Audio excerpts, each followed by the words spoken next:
suppose I could just have presented you at this point, Bob, but I'll still say what I was going to. Senator Dole is a graduate of the Washburn University Law School. He represented the Western District of Kansas in the Congress of the United States for 8 years. He's serving his third term as United States Senator. He has, in fairly recent months, acquired national fame as the newly elected chairman of the Republican National Committee. He's a man who, when he was in Congress and now as a senator, has given exceptional support to Kansas State University. I'd like at this time to give special recognition to his vigorous and successful efforts to get us a grant of approximately $2,400,000 as a building grant for the university. He's a great friend of this school and higher education generally, and I present to you to introduce our speaker, Senator Robert Dole.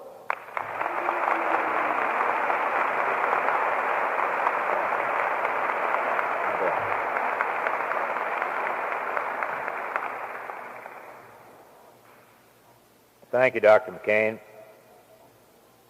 It is a great honor for me today to introduce the Republican leader of the United States Senate to so many members of the generation that will lead Kansas and our country in the very near future. Senator Hugh Scott is one of a group of very distinguished Americans who have paid tribute to another distinguished American, Governor Alf Landon, and who have honored Kansas and Kansas State University with their appearance in this forum. We have learned much from the words of past speakers on this platform, and I am confident that today will be no exception. For Hugh Scott, the senior senator from Pennsylvania, is a unique man. He is, if you will, a man for all seasons. In politics, he is an artist, indeed a virtuoso. In private life, he is a lover and a connoisseur of art, of Chinese art in particular. While others play ping pong, Senator Scott visits museums and collects fascinating objects of Chinese art. His leadership, if not flamboyant, is certainly effective. Those who have worked with him or who have run afoul of him can testify equally to that. Here's a man with great natural abilities, which have been enhanced and honed by years of experience. Here's a man, as his biography aptly puts it, of calm and gentle persuasion with a record for winning. His background as a Republican leader is a long one. He served 16 years in the House of Representatives, and during that time also served a hitch in the job I now hold, Republican National Chairman. He is living proof that a man can simultaneously serve his party and his country effectively. I hope to do only half as well. Senator Scott was elected to the United States Senate in 1958 and has been re-elected twice. He succeeded to the leadership of his party in the Senate after the death of Senator Everett Dirksen and successfully fended off a challenge to that leadership last January. I predict that he is on his way to becoming a fixture in that post. Aside from his interest in art and politics, Senator Scott is also a collector of pipes, of which he has about 500, and stamps.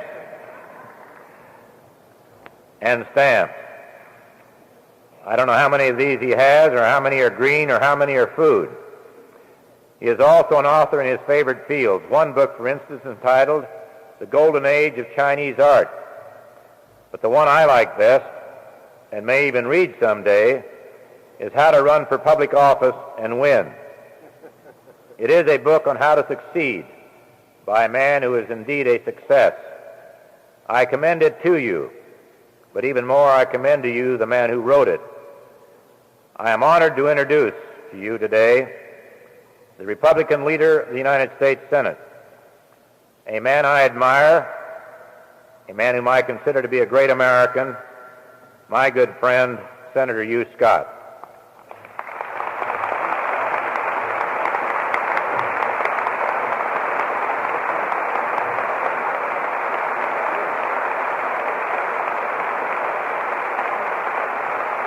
Thank you.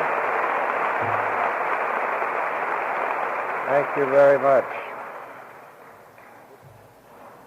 Thank you very much, first of all, to Bob Dole for a very warm and generous introduction of the kind that makes the speaker wonder what he's going to say. Bob Dole is doing a magnificent job as national chairman. He is establishing the fact that he can be a competent and zealous and alert senator for Kansas and at the same time carry the standard of his party and of his president and be more than a match for the leader of the other political party in alerting the people of this country to the important issues of the day. He's doing it well, and I'm very pleased and proud to be introduced by him here. I'm delighted, too, to be in the company of Governor Landon and Mrs. Landon, where I've spent a very pleasant evening. Last time I was with them, I was on my way back from Japan and a good many discussions of issues of Okinawa. Governor Landon's friendship I cherish above just about any other because of his courage and his humor and his statesmanlike awareness of the issues of the day and his willingness to be heard, and to be heard even when his views are in advance of his time, and not necessarily the views of a majority of the people of the country at that time, although somehow they usually come to be majority views later on. And so I'm particularly glad to be with him. I particularly enjoyed his recent visit to Washington when he and the other two then surviving candidates for president of his party and mine were at luncheon given by Senator Aiken. As a matter of fact, he was there for the Gridiron Club, and Governor Dewey attended, and Governor Dewey had died just before the luncheon. Senator Goldwater was present, a number of others, Senators Dole and Pearson. And the press were very anxious for Governor Landon to come up and hold a press conference. One of the most refreshing experiences that I ever had, because here was a man completely unafraid, answering questions in a way in which the public and press were not quite used to receiving. For example, one of the reporters said, "What do you think of the power struggle," I ought to say the alleged power struggle, between Secretary of State Rogers and Henry Kissinger? Governor Landon's answer was right to the point. He said, "I couldn't care less."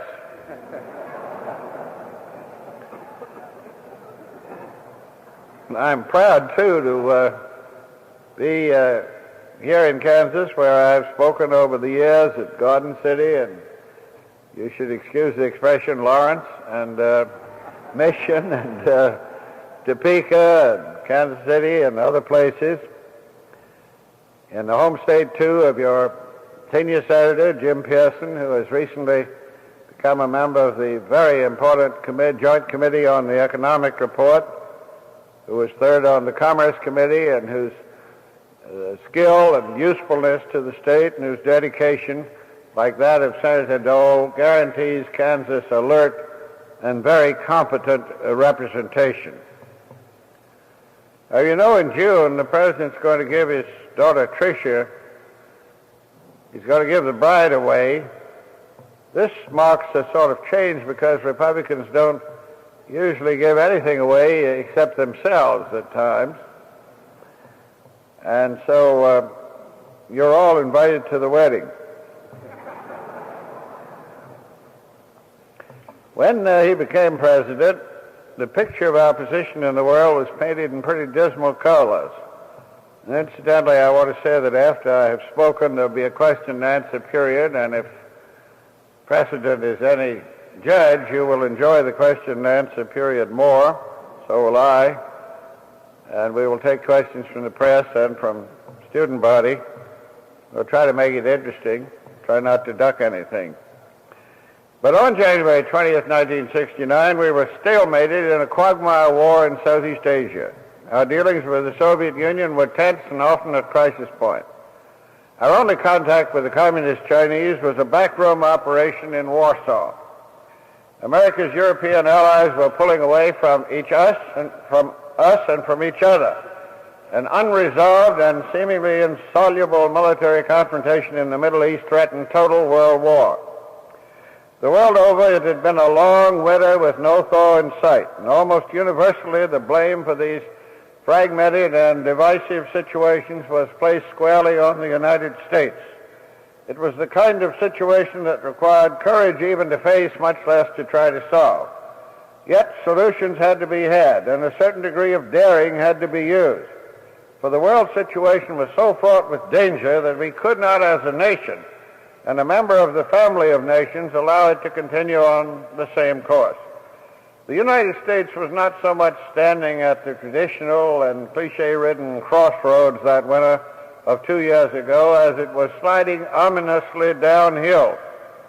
Reversing that slide has been a slow and painful process. It has caused domestic dislocations. It has caused economic slowdown with accompanying increase in unemployment. It has caused unrest, uncertainty, and some upheaval. These uncertainties, unrests, upheavals were caused not so much by the policies adopted as by reaction to those policies. A nation slow to question our role in Vietnam suddenly became overquick to react to efforts at extricating ourselves from that unfortunate country. A nation that had accepted almost without question the premises upon which the policy of escalation had been based would not stop to reason when policies were adopted designed to bring us out of the quagmire. The President announced the policy of withdrawing troops, of lowering draft calls, ultimately to eliminate them, and a general lowering of our profile in Southeast Asia. When he took action to implement these policies, there was a knee-jerk reaction in the press and Congress that sparked and fanned unrest on campuses and in the streets. But the simple fact is that the policy in Vietnam is succeeding. We are pulling out of Vietnam much more rapidly than we had dared hope a year and a half ago. It hasn't been an instant kerchunk cut off, but it has been a logical, reasoned, and fairly rapid withdrawal. We can now say with absolute assurance that the end is in sight. And to quote a McNamara statement of 1966, there is at last some light at the end of the tunnel. Only now the McNamara candle has become the Nixon spotlight. For nearly a generation, thoughtful and concerned people in the United States have been saying something to the effect of how wonderful it would be if we could sit down with the Russians and discuss seriously an end to the nuclear arms race. It took courage and foresight and a considerable degree of diplomatic skill to get us to the conference table. And it has taken courage and patience to keep us there. And I have had my own talks with the Russians last week in Caracas, Venezuela, and later in Washington, and both nations are anxious for the SALT negotiations to continue toward desired solution. I am willing to hazard the thought that they are making very rational progress. But again, we cannot hope for a sudden, final, all-embracing solution next week. But we can hope and expect a pragmatic, reasoned lowering of the arms race tempo and an eventual, meaningful solution. And for the past 22 years, Americans have been wondering and asking how the bamboo curtain could be opened and reasonable relations established with mainland China. And for all those 22 years, it was political dynamite even to suggest that such a thing could happen. Political dynamite for most people, but as you know, Governor Landon has long advocated our becoming more aware and more willing to open some doors and to recognize the existence and indeed the need for getting along on a day-to-day basis with the almost 1 billion people who inhabit the mainland of China. And so now there is a small dent in the bamboo curtain, and they are the tiny beginnings of an interchange of people between our two countries. And as you know, the President himself, perhaps not during his time in Washington, but at some time in his own lifetime, is very anxious indeed to have the opportunity to visit mainland China. And I've made one small request, and that is that he take me with him. And he says he will if Mike Mansfield will go too, so that we can make it a bipartisan effort. Well, ping pong, even when it's called table tennis, isn't the stuff of which you expect history to be made. Because while we are playing ping pong with the Chinese and footsie with the Russians, we have found it important not to play hob with the economy. But let's face it, even if it's not the stuff you make history of, nobody would have heard of Robert Jenkins if the Spanish Coast Guardsman hadn't chopped off his ear.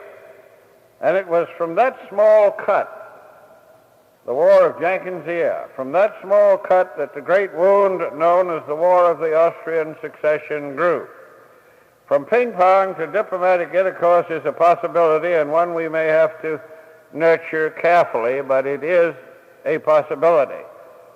And again, let me say it took courage and dedication and patience to bring about even this small a start toward normalizing relations with the People's Republic of China while maintaining our good relations with nationalist China. There was and still is vocal, powerful, and dedicated opposition to such normalization. But President Nixon has done what no other president for the past 22 years has been able to do, and that is to take the needed steps in the right direction. In the Middle East, long years of military confrontation have been eased, if not erased, and yet by no means, of course, erased. Again, it was President Nixon and his competent Secretary of State Rogers who made the initial proposals and who have kept alive the chances for eventual peace settlement. And I've talked to representatives of those two governments within the past month, and again, the main desire is to keep talking and to keep promoting the chance for peace. And Middle Eastern tensions could easily have developed into a worldwide explosion, and they did not. And Americans can be proud of their government for making possible this easing of tensions and at least this temporary end to constant bloodletting. Throughout the world, this administration has struggled to create the kind of climate in which peace can grow. A generation of peace. And it has succeeded and is succeeding remarkably well considering the conditions of the world. It's not been an easy task. Nor has it been accomplished as quickly as one might have wished. Nor has the task been completed. And all of this I grant you, but the fact remains. The task has begun. It progresses well. And I believe the finished product will be peace. Not only for ourselves, but for much of mankind as well. This is not done, as I noted, without some dislocation, some discomfort, some disturbance here at home. And as these first scores of thousands and finally more than 2 million veterans will have been returned to civilian life, some dislocation does continue. And again, however, let me remind you that in 1968 this nation was racked by dissension and was fragmented with generation set against generation, class against class, color against color. And the economic downturn which accompanied the dual effort at gaining peace in Vietnam and curbing inflation has eased. Every present signal is green. Most signs are positive. Inflation is being curbed. The economy has survived the belt-tightening and has marshaled its forces to move forward again at a brisk pace. And the proof is in the pudding. The consumer price index rise at 2.7% for the last quarter has been the lowest in a very long period. And the first quarter economic growth of $28.5 billion was the largest ever recorded in the nation's history, and no similar rise has been recorded since 1958. The prediction was 22 million. The achievement was 28.5. And the President's predictions of several months ago are coming true, that 1971 will be a good year and 1972 a very good year. Housing starts have climbed rapidly, and of course the auto industry is moving with remarkable facility following the end of the strike. New construction is up. Housing starts were at the rate of 1,700,000 in January and 1,918,000 in March. When you graduate, you may yet get that roof over your head. Chances are improving. And jobs, if you're willing to work, everything indicates the boomlet has started. Don't mess around with me till the question period, and I'll take care of you then. Everything indicates the boomlet has started that will grow into a full swell of economic activity and prosperity. And again, this has not been done without tremendous effort. It has taken courage. Courage to say no to business and courage to say no to labor. But the administration has had the fortitude to make the unpleasant decisions that needed making. It has had the patience and fortitude to weather the storms of criticism. And its program is working. And in one other major area, President Nixon has moved with courage and foresight, and that involves his great effort to restore government to the people and to reawaken the interest of people in their government. His tripartite program, revenue sharing, welfare reform, and reorganization of the government displayed imagination, sensitivity, and a deep awareness of what people want and need. And the President's concern was not only that people had lost contact and therefore lost faith in government, but that government had lost contact and was losing faith in people. Government tended to provide solutions to problems, without consulting people or considering people. Government was growing big, but not necessarily strong, at least not strong enough to solve problems. Government was becoming a burden and not a help. To change the direction government has been taking, the President proposed this three-step program together: welfare without the other two, revenue sharing without reform, reorganization with layers of government on those we have. Reorganization without the needed local level funding and reforms would not accomplish the desired goal. It is a package.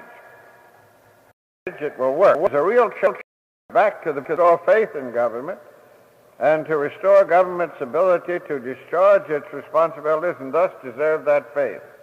Now, since the beginning of this century, there has not been a time when Americans were not born to the sound of distant of marching. Too many millions of Americans have fought, have died in what has been the eternal American hope: peace with justice in this world.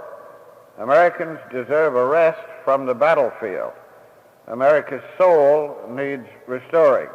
The only course open to us, if we are to get that respite, restoration, not just peace for now, but peace for a generation.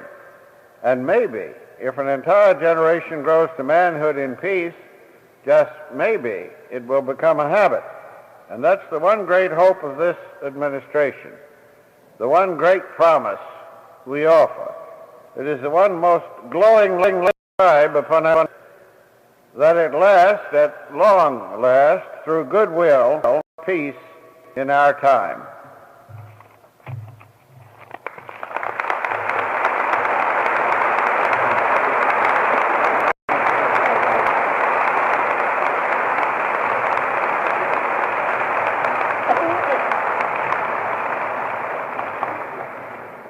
Senator Scott, we're grateful for this comprehensive and penetrating analysis of the issues facing our country today, and especially grateful that we could have had such a position to speak with such authority on these issues. You've honored our campus by visiting us today, and you've certainly added luster to the Landon Lecture series. We shall now entertain questions. I told you that both senators were available to answer questions. I think we'll start out by taking questions to address Scott with reference to the speech. Who is the first question? Senator Scott, I'm Ray Morgan from Kansas City Star. The doves, or whatever we call the people who are opposing the administration policies, have said that the Laotian invasion was a fiasco, that it really was not worth the effort and didn't really accomplish anything. As a student of foreign affairs, how do you answer this kind of charge?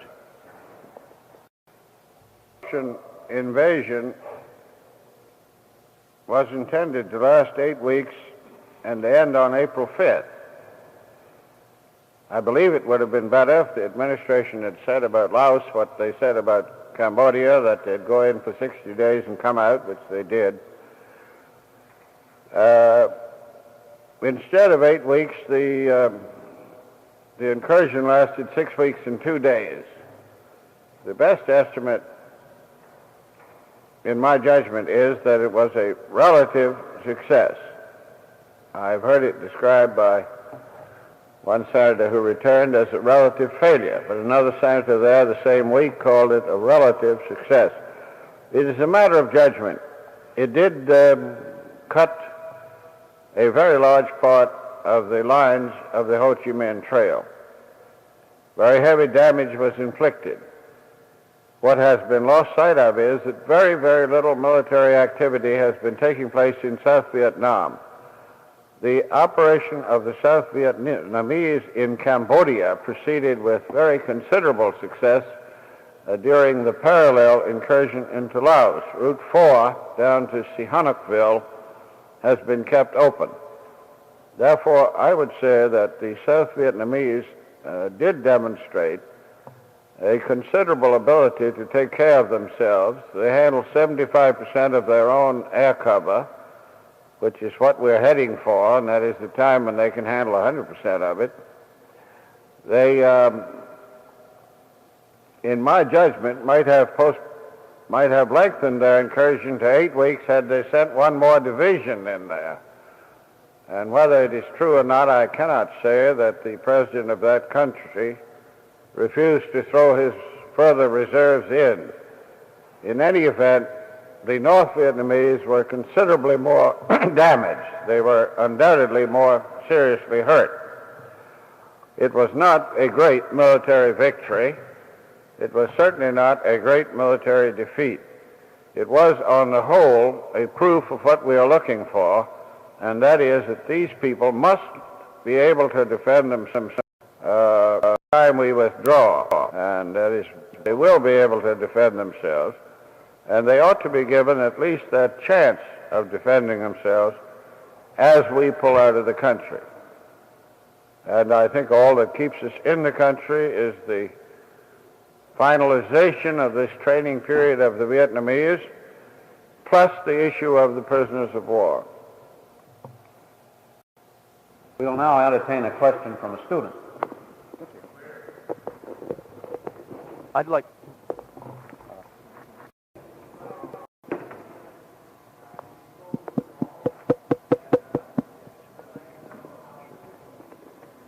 Yes, by the end in sight, I mean total and complete withdrawal. I mean it will be reached in these stages. First, the presidency by October 1st will be down to 184,000, which means that commitment to Vietnam will be out. We'll be down to 1/3 of the original number that were there.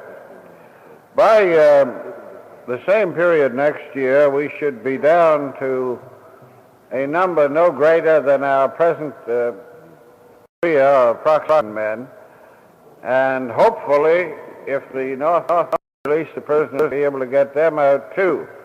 The President has said positively, and he said it publicly, he said it earlier in answer to a question from me in a private meeting, that this is not a Korean situation, will not be one.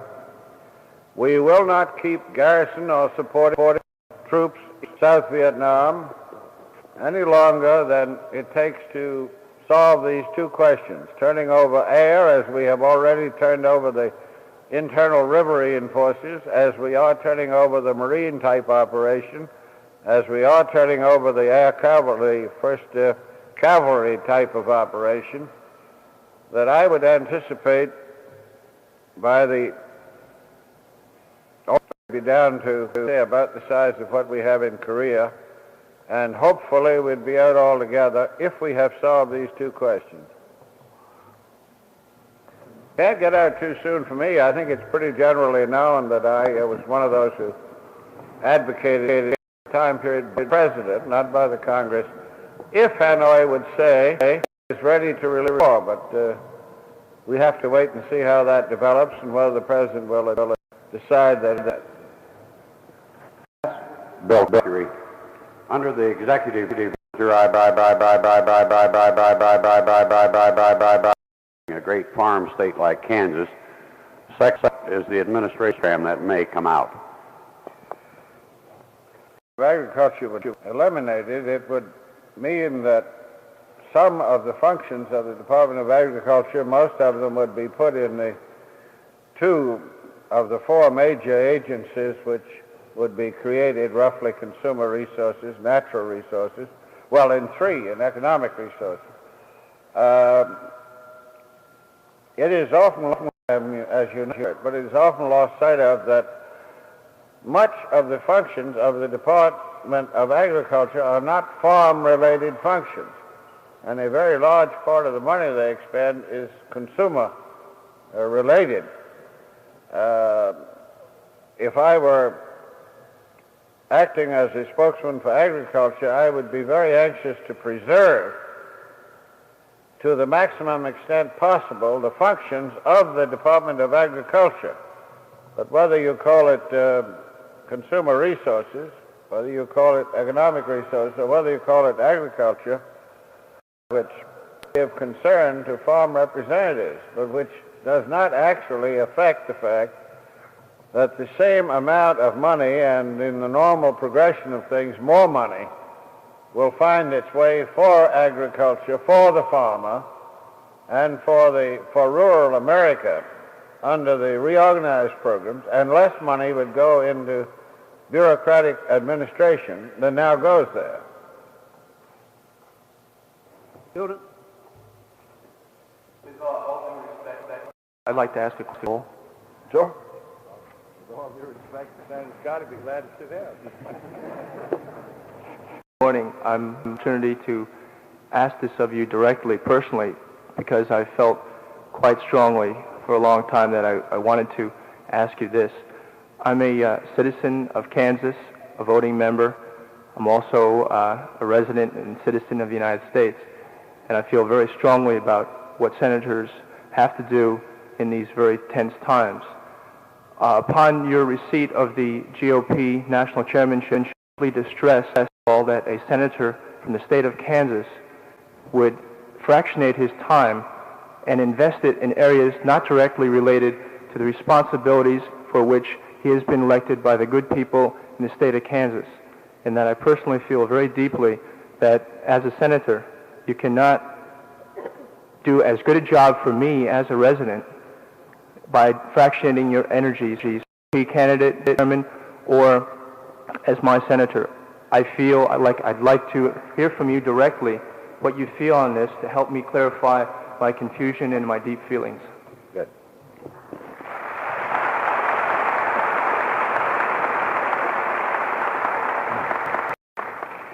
Here today as a member of the having votes this afternoon, I guess much the same question could be asked, why members of the Senate absent themselves at all to participate in functions in their state. But beyond that, I think there are certain pluses insofar as being the chairman of either party. There's certainly precedent for it in both the Democrat and Republican parties. The chairman does, as Senator Scott knows, having served in that capacity, in the capacity of chairman, I now attend cabinet meetings whenever they're held, which I think gives me a better insight on some of the real problems in America.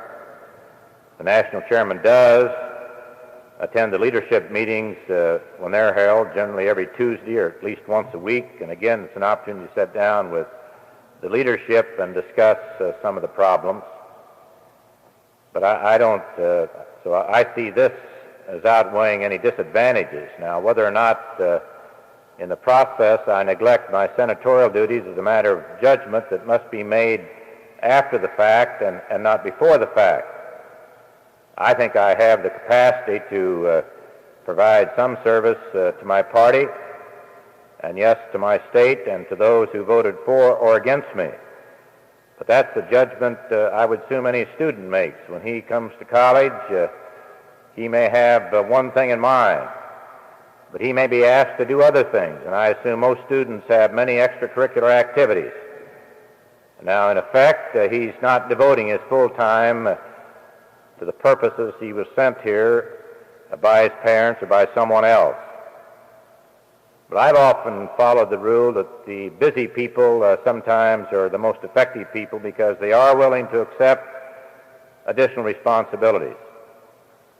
So I don't have any apologies to make for being the Republican National Chairman. I certainly have no apologies to make for being the junior senator from the state of Kansas. But before we make judgments, let's see what the record shows and whether or not that I can carry out both functions. At this point, I think it's a little premature.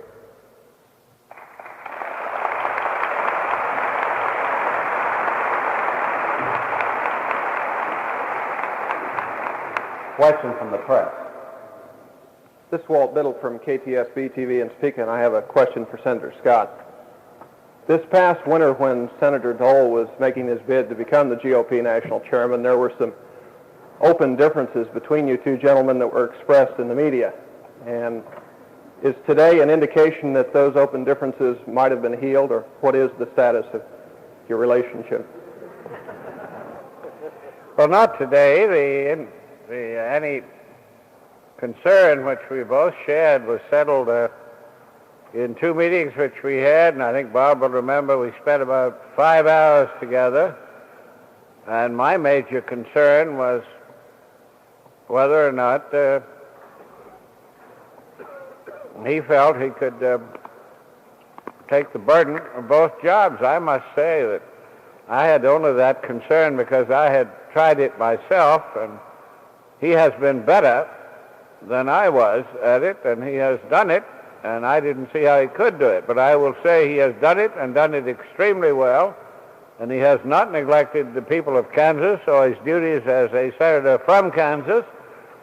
He has, not only in himself, but in a very competent and active staff, managed both of these jobs, and he is certainly able to do more for Kansas by City of Agriculture than he could if he were not so situated. So my concerns were ended after about 5 hours of mutual discussion, and he and I wanted to be sure that our jobs meshed, that they were, and indeed they are not, and that he was doing a job which he felt conscientiously ought to be done and could be done. And I must say that is exactly what he's doing. He's an excellent national chairman, and I have no reservations in what I say.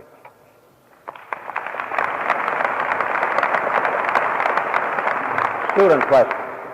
This is to Senator Scott.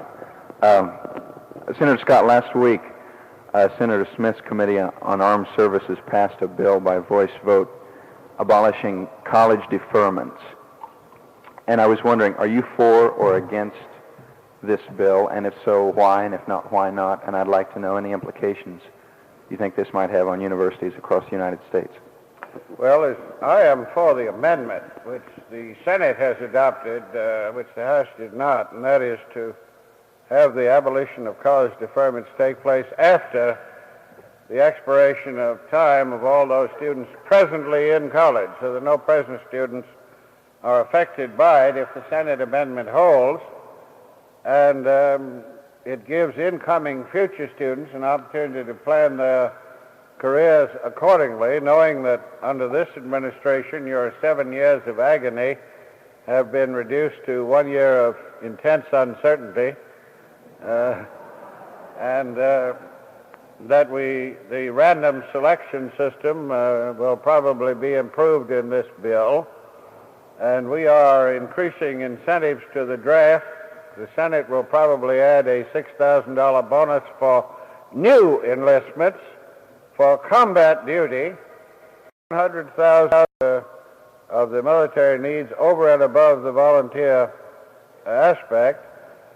And while I favor an all-volunteer army, and had indicated so in debate on the Goldwater-Hatfield bill, it looks as if we'll have to for it because of this 100,000 shortfall next year.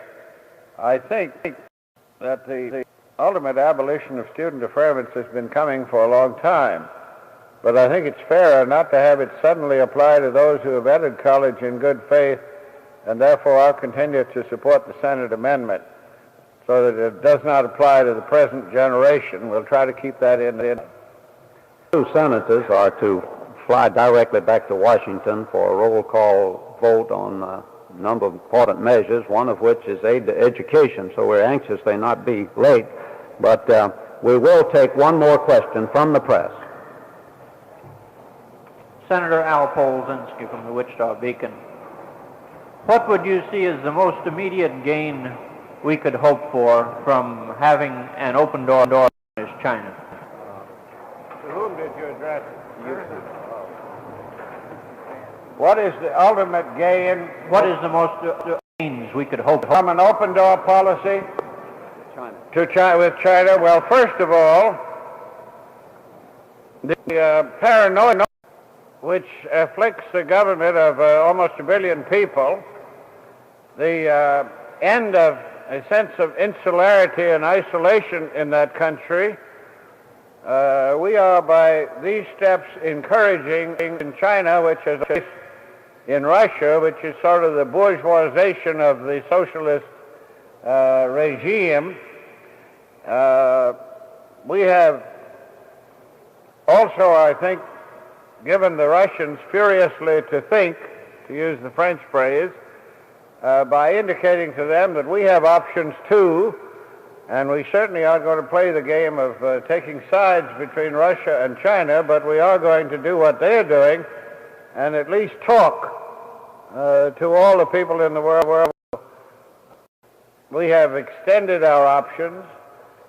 We have pleased the American people no end, in my opinion, by indicating that we are no longer going to refuse to talk to certain segments of the world population. And we may have had an impact on the outcome of the war in Vietnam. I don't want to go further than to speculate, but if I were Hanoi, I would certainly be worried at the first crack in the armor of Big Brother sitting right back of them.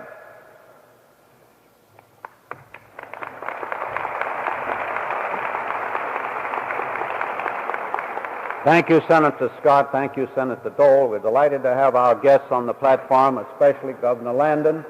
The convocation is adjourned.